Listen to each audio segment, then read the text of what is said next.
Hey Amy, how you doing? Hey, how you? I'm doing all right. I'm doing all right. How's your day been so far? So far, so good. So far, so good. Busy as usual, but good. That's good to hear. That's good to hear. Well, I appreciate you coming on. First off, I just want to get into your background. For those who don't know, I know you're a Detroit native, so I just want to get into how family life was growing up and how the city was like and why you decided to make the move to Atlanta. Okay. So growing up in Detroit was very, very busy. I come from a big family, four siblings. I always say I grew up with five siblings because my stepsister was always with us, but four biological siblings, um, single mom early on, I think around middle school and on, my mom pretty much did it by herself for her four kids. So it was always busy, busy, busy. Every day was a hustle with my mom just trying to keep everything together. My sisters and I did have a music group growing up. We were trying to, do the music thing as kids. We rapped and sung. So my mom always tried to financially do what she could do to financially aid the group. But of course, single mom in Detroit with so many kids, it just wasn't what we wanted it to be, the outcome. But I always knew that as soon as I could, I was going to be leaving Detroit. And I just wanted to go to like a bigger city with different opportunities than what I was so used to. So basically coming up was very busy. Like we saw my mom work a lot. We saw my mom do a lot of hustling. Um, and yeah, it was busy. We were really close knit because we were honestly all we had. Hmm. And how long have you been in Atlanta? I've been in Atlanta for some years now. I don't know exactly how long I've been back and forth, but it's been some years. Okay. And what do you say is like the biggest differences between Atlanta and Detroit as far as culturally or just anything? Hmm. Culturally, I would just say Atlanta is really big. I love my city. Of course, I always tell people it's the best city to come from. I wouldn't have it any other way. I learned a lot of hustle and just the grind from Detroit. But I will say Atlanta, it offers a lot more in the spectrum of musical opportunities, acting opportunities. There's a lot more producers here and execs that you can kind of almost like walk up to and just meet versus in Detroit. Of course, there's a scene, but it's not like here where you're like, oh, we got Tyler Perry here, we got this here, we got that here. It's definitely not that. So I would say it just offered a lot of opportunities that were easier to reach being in Atlanta. Yeah, definitely for sure. I know they call it like the Black Hollywood at this point because all of the For different, sure, for sure. you know, the entrepreneurial and just all these different ventures that are happening in the city right now. So that's real dope. For To sure. So how was your experience? I know you just came off of performing at South by Southwest. How was your experience with that and what was it like performing there? South by Southwest was amazing. I had so much love in Austin, Texas. I mean, they showed me so much love. I had so many supporters come out. My team and I were able to network with so many people. I mean, we met some everybody. It was just an awesome networking event. And of course, I got to perform the new single, get the response from a big audience, and everybody really enjoyed Bag Lady. So I plan on coming back next year. I think we did 7 shows this time. I'm gonna try to up it to about 10 next time. All right, all right. That's a lot of performances. That's a lot. I love it. I love it. Okay, so as far as growing up, what were some of your biggest musical influences growing up? Who shaped your sound the most? Growing up, I would say my biggest influences would have to be naturally starting off Aaliyah, being that she's a Detroit native, to see someone like her come from a city and that scene, and just what she gave, we were just watching it like, whoa, like it was so Detroit from just the clothing, the music, the whole vibe. So I definitely would say Aaliyah, but also for sure Missy Elliott. I've always loved Missy, just how she just sonically did her own thing. I feel like she was so ahead of time, down from the fashion to the songs to the music videos. So I would definitely say Missy Elliott. I love Lil Kim coming up, just the like liberated energy she gave, the wigs, the sexiness. I've always loved him coming up. I was really into the R&B scene as well. I sing also, so I really enjoyed Mhm. the singers. I love SWV coming up. Of course, Brandy and Monica shaped me. I Mhm. definitely was a kid trying to vocally do their runs in the mirror and just trying to get my range up. So I would say that's what kind of helped me early on. Okay, man. And around what time, what age was it where you decided, okay, music is the route that I want to take. This is the what I want to go on. What made you choose music over anything else? Well, my biological father was in the music industry. So as far back as I remember, I would say elementary school.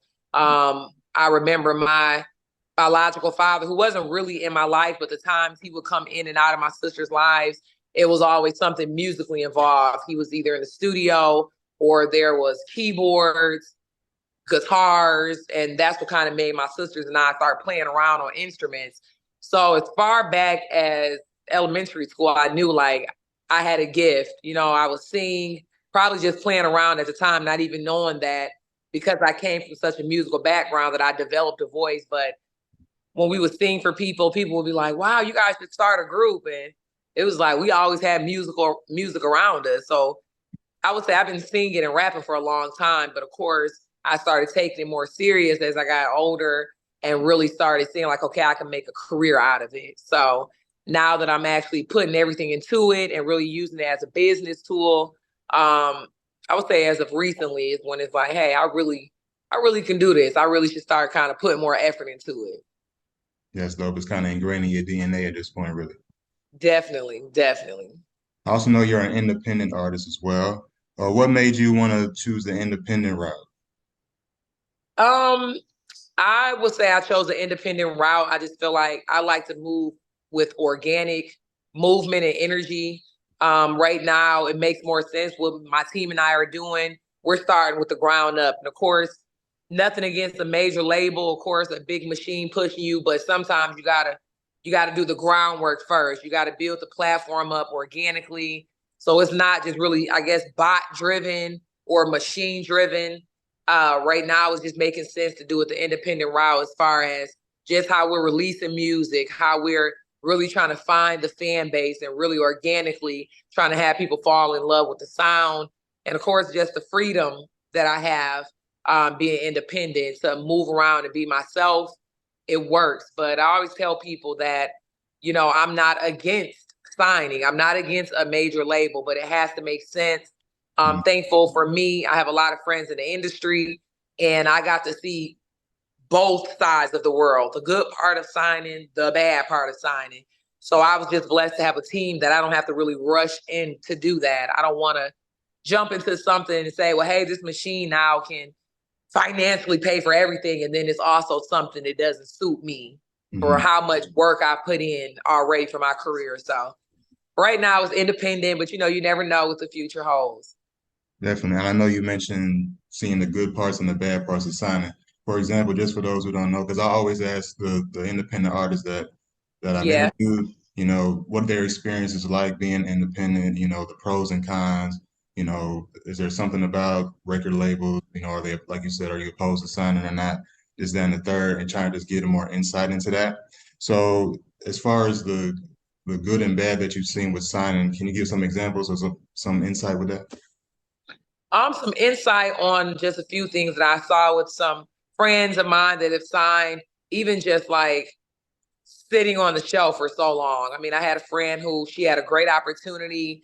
Of course, they offer her a lot of money, but the realization is that's just borrowed time. That's borrowed money. So just even knowing about the financial part of signing, you're not getting that money and thinking, oh my God, I just woke up $1 million richer. No, you just woke up $1 million in the hole and you got to pay a lot of it back. And then, of course, all the gifts. And I've had friends receive all these things that they had to pay back, even down to, I had a friend of mine who, as an independent artist, he was making so much money and he already had a fan base set where I told him like you could have did this independently and he wanted to sign, of course, supported it. I understood kind of why he wanted to, but when he did sign, there were so many artists ahead of him that had rollouts going that this label had already invested so much in.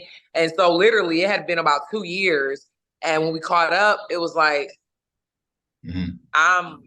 I'm waiting my turn almost to shine pretty much. I'm waiting on my turn for them to do my rollout. And I just, you know, I get people have to do what they have to do. But again, my team and I, we're not jumping to get in a situation that ends up being like, oh, we probably should have thought this through. So we're going to let it just happen organically and see where everything falls to avoid all of that.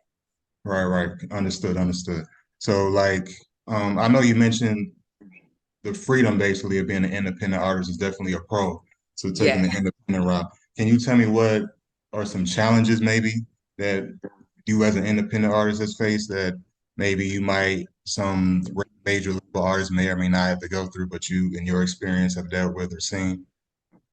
For sure. I wouldn't, some things that I would say can be a little difficult being an independent artist. I personally don't complain because I love the grind. I love the industry, the hustle behind it. So for me, it's not a complaint, but I would say that as an independent artist, you're betting it all on yourself. Sometimes you are financially covering it all. You have to go find the team. You have to go hope that the team that you hired will do the job beyond just talking about doing the job. So it's a lot of trial and errors. It's a lot of bringing people on, letting them go. It's a lot of investing, and sometimes you don't see the investment back. Sometimes you put a lot of money into this particular thing or the rollout, and it doesn't go, as you planned. So it's not like, okay, I'm spending this person's money. You're spending your own money or your team's money. So independently, I would say that you definitely have to grind a lot more because the shot that you're shooting for when it's coming out your pocket, it's a different shot than signing to someone and planning their money for a little bit until you start recouping. Independent artists, I feel like our voices are sometimes smaller. I know so many dope, talented girls, so many dope, talented guys, but just that independent route until you can really like knock that door down and it's like, boom, okay, there she is. It's a lot. It's a lot trying to do it this way. So I always encourage people, if you're going to do it the independent route, you got to understand it may take a little longer. Definitely got to have a good team behind you. It may cost a little more money. You may waste a lot more money, but it's all a sacrifice because doing it independently, you're basically saying that I really believe in me. You know what I mean? You are a product. I believe in me so much as this product that I'm going to invest and take a shot in the dark in it. So I just feel like just as an independent artist is a lot more hustling when it's all dependent on you if you're going to eat, or it's dependent on you if you're going to sell, or you if you're going to get the video done. You just, I feel like you hustle a lot more. Definitely. And you mentioned the hustle aspect. For like independent artists watching this, can you give them like a piece of advice on first off how to get their music out there, the best way to get in front of a larger audience, and also also mentioned finding people, the right people to get on your team. How can those artists look for those people? Where to look for them? What to look for when asking them to be on their team? Can you give some more insight and some advice for some artists who may be watching this? Absolutely. My best advice for an independent artist trying to break into the industry, trying to break into the industry would be you really just got to believe in yourself. I think we all go into it with this date like, oh, in the next 6 months, I'm going to have a number one. I'm going to be on the radio. In the next year, I'm going to be the biggest female breakout artist. You got to be realistic and know independently, there is no date. It's like, it's not a time frame. If you're going to go in this, you got to be going in it with the mindset that I love this. I love what I'm doing. I'm going to make it. And then you got to do the work behind it. So Mhm. often I feel like with social media being big, that we're getting to see people do the glam. Like I got girls that write me all day. They see my car. They see the jewelry. They see all of these things. And it's like, did you see the part that it took to get this damn car? Did you see the part that part isn't shown enough? So if you're gonna really do this and be in it, you got to understand it's a season where you are gonna grind and see no rewards. Most people don't make it past that stage. Most people give up right at the time where it's like, I can't believe I'm still doing this 4 years later. I can't believe this. That's why a lot of them don't make it. So you got to go into it knowing that there is no date, but you just got to grind, grind, grind, build the fan base. Again, get you a team that you can trust. May start off small, then it grows. It's just a time thing. You don't wake up overnight with a good team. You don't wake up overnight with a great sound. You don't wake up overnight with a fan base. These things take time. They take consistency, persistency. And, if you can look into this industry and be like, you know what, I'm willing to give all the time that it's going to take, you most likely can make it. But if you come into it like, she made it, she just bought all this designer, I'm about to do it, you're already coming in with a date that's not reality. So you just got to grind. You got to do time management. You got to be willing to have thick skin, because I have had more doors slammed in my face than doors open. Yeah. And I'm just getting in a season from consistency again, where the doors are opening. It's starting to pay off now. But imagine had I gave up last year when I got about 3 doors slammed in my face and 3 no's last year. You just would have never saw the end. So I would just say, be consistent. If you believe in yourself, understand this, self-belief does not expire. You just got to keep on grinding.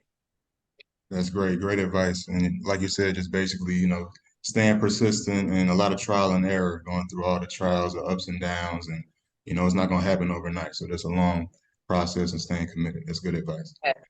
Can you recall a moment? I know you out here doing your thing. Like I said, we just mentioned South by Southwest, and you're doing big things for yourself. Can you recall a specific moment on your journey where, as an artist, it's like, okay, I'm officially getting somewhere, I'm gaining some traction, I'm starting to see some success. Like there was a moment where, like, okay, this is really going somewhere, I'm really making moves, it's paying off. Can you recall that, a memory or something, or even a series of events, nothing specific, but anything specific like that? Excuse me. I can definitely recall a moment when it kind of hit me like, all right, Mhm. this is actually working. I'm actually making some type of movement. I had a birthday party, and I let it be open to fans, supporters, and my friends and family. Mhm. And at my birthday party, it was such an overpour of people that came. And I was kind of like, I always been I hate popularity and all that. That race is weird, because I always been popular, but I never went for the popularity. I just always ended up kind of naturally being the person that people would consider popular or whatever. But I was shocked that when it got to the point where we're playing songs, and like my songs were coming on, and I'm like sitting back at one point, I think I was having a conversation with a friend at the party, at my birthday party. And when I looked up, and it was like a bunch of the people throughout the crowd, like rapping the verse to like one of the songs. I don't know why it just like, I shouldn't say it shocked me, because that's the goal for any artist. But honestly, it kind of felt like, Surreal, yeah. when did y'all learn my lyrics? Like what? Like it was actually crazy to me to really accept it and be like, oh my God, like all these people came out for you, but they didn't just come out to meet you and hug you. They know the lyrics, which means they're playing the records. And as I was saying, as an independent artist, sometimes you do feel like you're going in a circle. And me just naturally, like anybody else, self-doubt comes into play sometime when you're working on something and you're like, is it gonna work? Because I just put so much into it. Oh my God. So naturally to see them rapping the song so hard and filming themselves rapping it, I was just like, okay, God, yeah, it's working. And if this is going on, imagine if I put more work into it, if I do more time in the studio. So I think that was like a moment of a shift for me, where I'm like, they're listening, they're Mhm. learning the songs, you're really doing it, it's not in vain. And then it's just been like, it's been grind mode, super grind mode ever since. Yeah, that would be dope to just see that, as like you said, as an independent artist, and seeing that payoff, being like real motivation to feel you feel forward and keep doing your thing. So that's real dope. Yes, Um, yes. as far as let's say there's challenges and obstacles and just adversity, how do you deal with that? Just dealing with, let's say, negativity or setbacks, or maybe times where you were disappointed, things didn't plan out. Like you said, you mentioned those no's.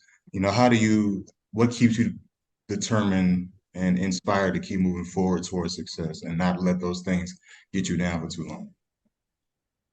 I would say What I do and the tactic that I use to pretty much try to stay motivated and just stay thinking ahead and thinking positive. My mom always said like yesterday's problems were yesterday's problems. So I try to like every day is a reset for me. I just literally try to psych my brain out and say like, "Who yesterday was so hard," or "Yeah, I got some bad news, but today is not yesterday. It's going to be so much better." So every day is a restart. Like I feel like Monday through Sunday, the days of the weeks are named a different day for a reason.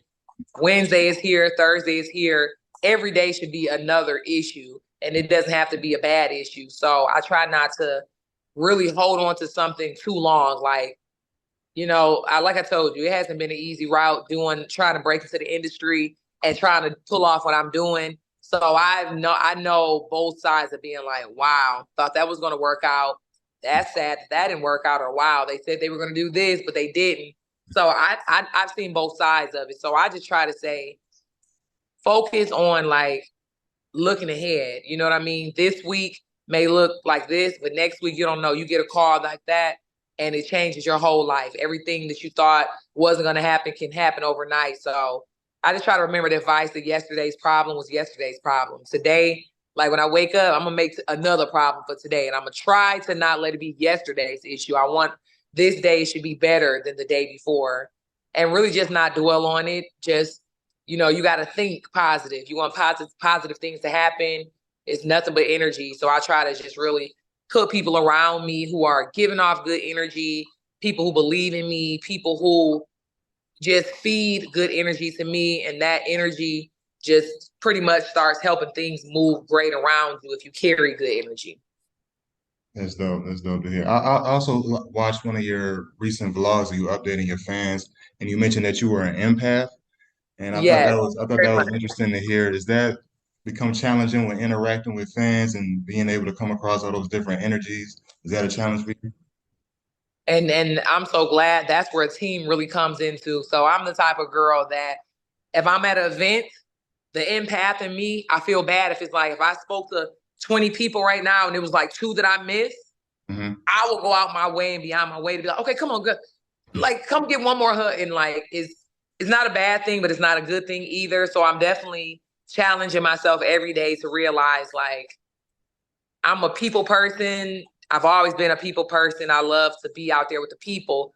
But the empath in me, I got to understand too, like it's a balance to everything. It's a no to certain things. It's a yes to certain things. So my challenge right now is being like, girl, stop trying to save the world. Stop trying to make everybody be happy and really focus on my music and what I got to do because I can't say being an empath is not necessarily a bad thing, but when you're overly compassionate and you try to, feel bad for others more than yourself, it can be a bad thing when you're trying to do what I'm doing. So I'm just working on now being like, this season, let me do what I got to do for me and let me not make everything that I'm trying to do involve my family and my friends and trying to make everybody feel loved and accepted and wanted because I only got so many, there's only so much I can give. So I'm trying to practice being okay with, girl, you gave what you could give and that's enough.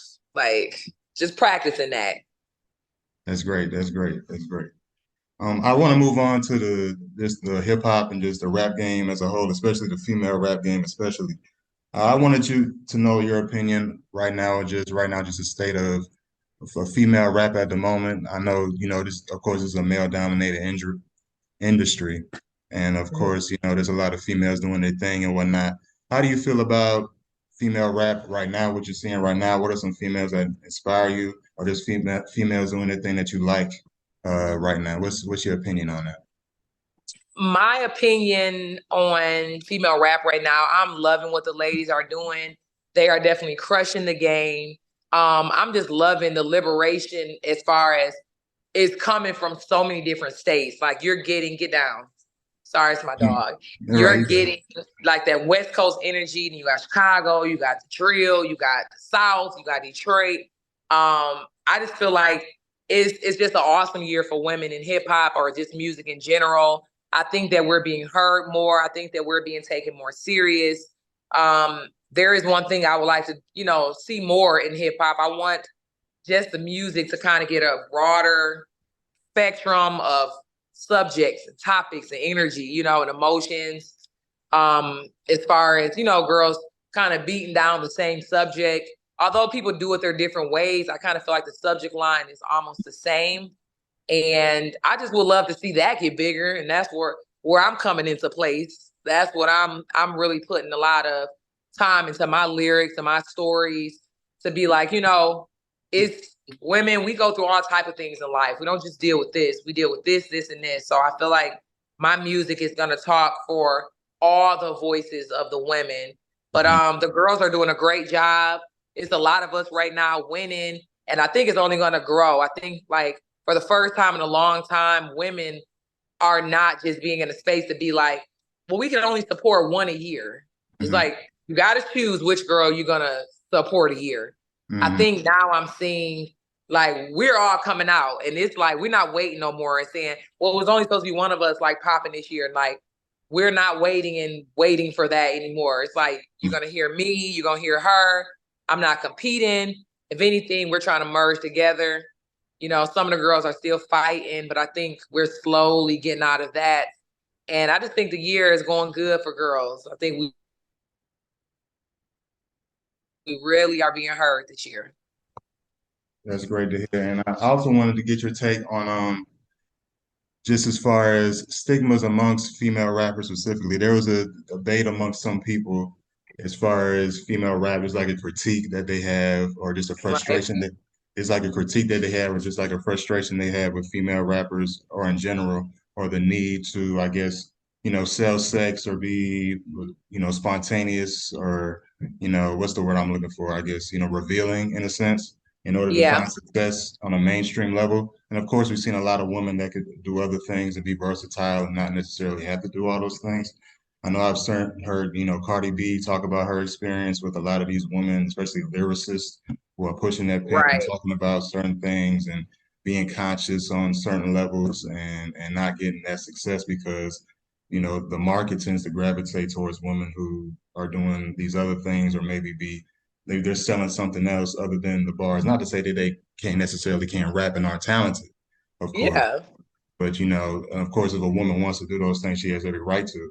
But at the same time, it's like women can do a lot of these other different things without necessarily having to put themselves out there, and they have more to offer. So, what exactly is your opinion on that? Just as far as the critique that a lot of people may have, or that frustration that they feel that women just need to do this or have this image in order to be successful. Right. My take on just the whole hypersexual content and just the lyrics and just that role that's been going on for a while. I always tell people, if it works for you, it works for you. Like I really mind my business. What somebody else is doing has never paid my bills. So it works for some girls. But I would say as a lyricist and an artist, myself, I think the issue may be, okay, this hypersexual type of artist worked for her and Mhm. for her. So then the next few girls that come out, they say naturally, well, I'm gonna go and talk about, you know, selling this and taking this money and getting this. And the issue became for me like, okay, sis, get your money. Like, Mhm. girl, get your money, how you get your money. But it's no way we all getting our money the same way. You're right. But it became this thing where if it worked for her, I'm gonna come out and do it. So now you look up in the last couple artists, it's like, dang, how come they all sounding the same? Or why are they all talking about the same thing? Because these teams behind them are like, well, it worked for her, it's gonna work for you. I think that we gotta have more chance takers. I'm the biggest chance taker. I'm like in a world full of the rap the way it's going, I'm gonna be the one that's like, I'm actually chancing really rapping. I Mhm. really want to talk about something. I got my songs that say twerk, throw that ass in a circle. Did you get the bag, sis? Make Mhm. them work for it, make them pay for it. I get that. I'm a woman. I Yeah. can go through all of that, been through all of that. But at the same time, we are in a space where it's like hypersexual. It's almost like we're overdoing it. Us just, I don't know how much I can say on the show, but us just waking up right now with titties and breasts and nice wigs and all of that, you're already sexual. Like Mhm. they're already gonna lust and want it. So you can rap about it. But then after that, sis, what else we talking about? Like, okay, we did a couple of those records that was cute. We turned up in the club, but what else after that? Okay. So I just think that I don't even think that I know that the people want to see female rappers, female artists open up the spectrum. Hmm. I think they want us to get braver and get more nerve to talk about, like, all right, so now that I got the money, this what I'm about to do with the money. I'm about to invest it. I'm about to go boss up. I'm about to start a business. Like that's to me the real boss. And that's how my single bag lady came about. Like it's a boss within ourselves. The music has been telling us so much like take from him and then you're a boss. But Hmm. it's like after you took, got the money, became the boss, what did you do with the money? Like, how do you stay a boss? And if Hmm. this person leaves, are you still gonna be the boss once he or she takes away the power? Like, what are you gonna do? So I definitely am writing music for the boss that is a boss within herself. Like I can always say, I give credit to my team, my mama, my sisters, my fans, but I made me. Okay. I made me. I woke up, I wrote the songs, I'm bringing the energy, I'm being myself. I made me. Right. And I just feel like other girls need to be told more Hmm. that, you're the boss, you're the bag lady. You can get your bag, you can keep the bag, you Hmm. can flip the bag, you can invest the bag and become a bigger boss. Right. So I just wanted to open up more. So I know you got Okay. your new single Bag Lady. You mentioned that earlier. I think I heard a snippet of it in the blog you posted for South by Southwest. Sounds dope. Sounds fire. You're rapping your ass off. I love it. Can you Thank tell you. us more about Bag Lady? What people can expect? It's dropping next month, I know. So tell people about that. Yes. So the single bag lady is definitely dropping in April. Just Mhm. got the final video back for it. Video shoot went crazy. I shot the video in Clayton County, which is my second home when I left Detroit, where I moved to. So Clayton County has always stood behind me, all the promoters, all the people. Bag lady is about to go crazy. I feel like it's a fresh sound for women. It's definitely it's not talking about what we've been hearing be ran in the ground from the girls. It's really motivating. I think it's just a liberating sound and song. Pretty much just letting the ladies know, like, get in your bag, stay in your bag. It's your bag. You don't have to share the bag. And it's not your bag if somebody else is giving it to you, taking it, and giving it and taking it. You got to really get in your own bag. And so I'm just speaking to the women in the music and letting them know, like, we're the bosses. And we can boss up a lot more if we do a lot better with our bags and how we spending our time and who we spending it with, how we spending the money and where we're flipping the money at. So I just want the single to really just touch everybody. I want women to feel good. Everybody, not even women. Like the song is called Bag Lady, but trust me, I got some big gangsters that I know. When they hear the song, they call me like, sis, Yeah. you ain't have to slide like I don't know how I feel. I keep playing that song and I'm a man. So it's not just for women. It's just a song that feels good. It's refreshing. It's a different sound. The lyrics speak for themselves. It just really is motivating. It's taking the power back and just talking to the boss within you. So I think it's a time where we just need to keep hearing the affirmations. I'm a boss. I'm in my bag. I'm a boss. I'm in my bag. And this single definitely does that. For sure. I have two more questions for you. I just wanted to talk real briefly about your charity work. I know you do some charity called Covered ATL. Tell us more Yeah. about your charity work, what inspired you to get involved with that, and what you guys do, and where people can find y'all at. Absolutely. So I have a charity called Cover Atlanta. We're about to start expanding to cover different cities, different small towns, big towns, different states. For now, it's Cover Atlanta. It started off with giving covers, blankets, and pillows to the homeless, the needy. We started off just doing it in the cold seasons, three months of the year. We would just go out in big groups and bless them with covers and blankets and try to keep them warm. Then it expanded into us collecting tents. Then one year we collected almost 3,000 sleeping bags. They shipped me sleeping bags from all over the world, and we counted up about 2,800 sleeping bags. It Mhm. was it was insane. All the fans came out, kids came out. It was like a really big thing. The news came out to cover it, and I just want the young people to be a part of, not just receiving, also giving. A lot of us are making money. it's so much easier to make money these days through social media. But you got to remember, you got to give back as well. If you want to continue to get blessed, you can't just get the blessings and not share it. So I wanted to start a charity that brings the community out that people can physically see versus you just hear about it online. You physically see us being out there. You know, we've expanded to toiletries. Last winter, we gave out packets of toiletries, socks, underwear, toothbrushes, mini toothpaste, soap, towels.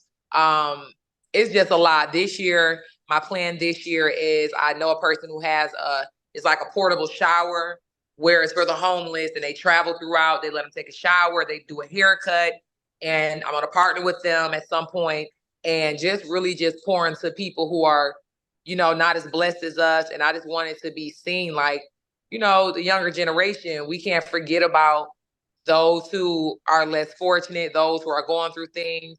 And we all know that, you know, we're making money, we're having more success than our parents had and the parents before them. So with that success, you can buy the nice stuff, but you also got to give back. So Cover Atlanta is definitely expanding. And I'm so excited for this year for everything we're going to do beyond what we've already done. Yeah, that's dope to hear about that. And where exactly can people find y'all on social media and stuff so they can support in any way? We don't have social media yet. We are working on actually having an official Instagram page where we can take sponsorships or endorsements to buy these things. We're working on a logo right now. We're working on everything for that. So really, when I started it, I didn't know it would go as big as it did. Like I literally just made a tweet about it and put a location. Mhm. And next thing you know, it was like, I'm gonna name it Cover Atlanta. So, you know, we went and legalized it. But this year, being that it's growing and so many people want to help us out with it, we're definitely about to bring it to social media and start showing a lot more photos. I can admit in the beginning, I was torn against like, you know, if I'm doing it for the right reasons, do I really want to overly exploit them? Do I want to put the cameras in their face? So we just found out a nice way to do it without really exploiting or shaming anybody that we're out there helping. We're going to do it in a real ethical way. So a social media page is definitely being created. So that's a beautiful thing you guys are doing for sure. And the Thank you. last question I wanted to ask you was just what is just your plans in the near future? What else other ventures you plan on or goals or anything you plan on investing in the near future? What should people look out for? I know Bag Lady is one of them, and just give some more insight on that. Definitely. What people can expect from Amy Luciani in the future is a bunch of number ones. Okay. We writing hits over here. We getting hit beats. We got a hit team. And, you know, I was beasting by myself. Now I got a team around me that are full of beasts. So I'm really almost like, girl, are you really ready for this? Because I was Hmm. striving alone. And now with them, it's going to be a big year. Definitely aiming for my first number one. Definitely aiming for my first charted song. Just want to go big. I want to tour this year. I want my music to be in every household. Coming to a TV near you right now. I'm filming a show. Can't give too much details on the show, but been filming a show for the last couple months, and we're just taking this national right now. Like the whole Amy Luciani brand is about to go big on big, and you know. I heard the girls is getting a little nervous. I heard the rap girls been getting a little nervous because they've been Oh, seeing like, all right, now y'all kept the seat warm, but I'm here, so let's do it. right, right. It's gonna be a big year. For sure, for sure. Well, I appreciate you talking with me. It was a pleasure sitting down and hearing something about your music life and your background and all your success. And I wish you the best. And thanks for coming. I appreciate it. I definitely appreciate you having me on the platform, and I wish you all the best too. Thank you. Have a good one. All right, later. Later.